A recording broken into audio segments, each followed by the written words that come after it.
Hi warriors, and welcome back to a new video. Welcome to a week full of fear foods. Let's just get to the content.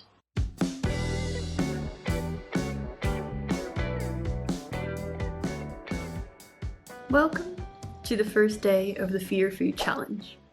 I just woke up and had breakfast, and I'm just now sharing the first 3 foods of this Fear Food Challenge on Instagram. I'm going to be sharing 3 new foods every week on a Monday on my Instagram stories. They'll be different every time, and it's important that you really try to tackle all of the ones that scare you. The more fear foods you can face, the better, because that's how you grow, that's how you overcome them, that's how you kick the eating disorder in the butt. Grab yourself a snack, because it's going to get fun. Initially for this challenge, I was just going to do a full day of eating your fear foods, but when I found out there's over 100 suggestions, I realised that might not be possible. I also realised that just challenging loads of fear foods in one day is really not the way for full recovery. If you still have loads of fear foods, it's much better to regularly incorporate them into your diet and to overcome them that way, rather than putting them all in one day, potentially freaking out and never facing them again. So that's what we're doing now. Just because these fear foods are on my list and have been compiled from all of your suggestions does not mean that these foods are inherently bad or that they should be on your list too. Fear foods are irrational, they're nonsensical. So just because they're on the list does not mean you should fear them, not at all. But if you do, face them and overcome that irrational fear. Week 1. I want you to have a takeout. I want you to eat cake. I want you to consume liquid calories. And I want you to eat at different times and challenge some of your behaviors. Just because this week's challenges are liquid calories, cake, and takeout doesn't mean you can't also face other challenges. I got a few people saying that carbs in general are a challenge, and some people said white rice. So I've prepared myself some fried white rice. I also added some chili oil and some chili mayonnaise to this concoction because oil and mayonnaise have also both been named several times as fear foods. On the side, I also added some hummus to have with some tasty, delicious, toasted, greasy, snacky bruschettas. I'm definitely going to need those bruschettas because I put a lot of that mayonnaise. Ooh, it's spicy. Also, if you're still hungry after a meal, don't be scared to have seconds if there's any leftovers, or to have some toast or crackers, or any other things that might have scared you, like certain fruits, or processed yogurt, or nut butter.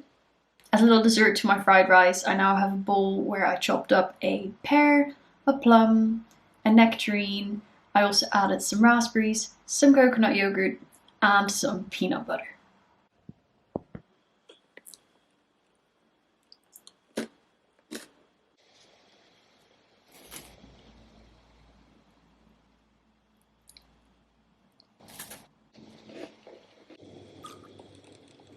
I'm so used to eating all of the foods that I eat, including junkier foods and foods that used to be on my fear food list, that it's going to be weird to be recording them and to be consciously thinking about them. I hope you appreciate my efforts.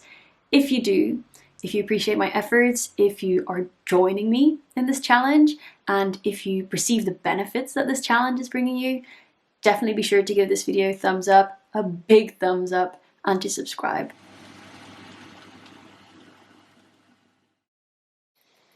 For dinner we wanted something quick, so we had noodles. We fried things up in lots of oil, and then in the sauce I added some more of that spicy mayonnaise because it's really damn good in a stir fry.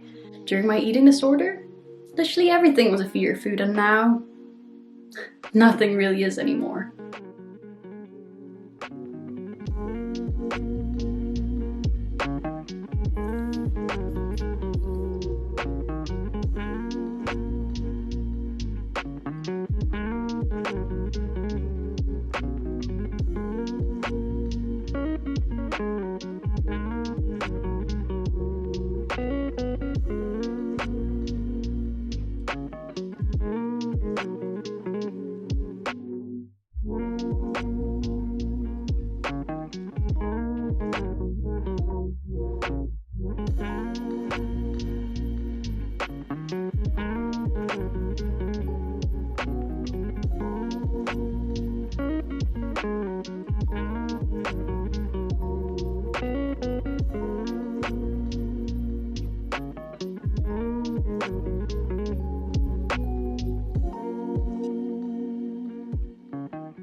Anyway, I found myself recording everything, or pretty much everything, because all foods had been a fear food of mine at some point or other.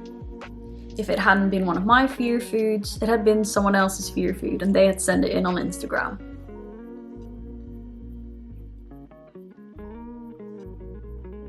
I ate an unmeasured combination of different cereals, had creamy pasta, I drank kombucha and barley cup coffee with milk, i.e. some more non-water drinks. I ate chocolate, I ate crackers, and then on Friday I recorded a full day of eating fear foods, which has now already been uploaded onto YouTube. If you didn't see that full day of eating, I suggest you check that one out first actually, because I had the 3 challenges that I set out for the week lined up for me and I tried my hardest, but maybe didn't quite make it on all of the challenges.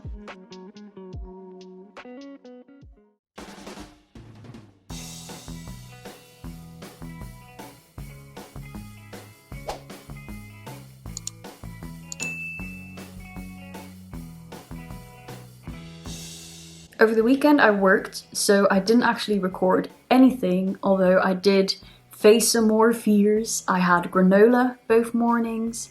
I went out to Starbucks and had my first ever Starbucks drink. I also had toast, and after a long day, I came home and devoured a bag of crisps. It was glorious. Anyway, I ate all of these things without any fear, without necessarily even thinking about what I was having. I just ate these things because I fancy them. I could just record any day in my life now and it'd be full of foods that used to scare the living daylight out of me. And that's the beauty of facing your fears repeatedly and why I'm hammering this home so much right now. Join me on this challenge, face your fears, and in a few years' time you'll be like me, eating these foods without even thinking about it twice.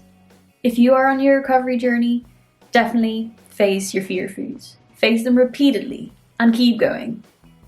Have a snack now. Make sure to plan some more tomorrow and the day after and the day after, and hold yourself accountable. I know you can do it. I love you all loads and have a lovely weekend.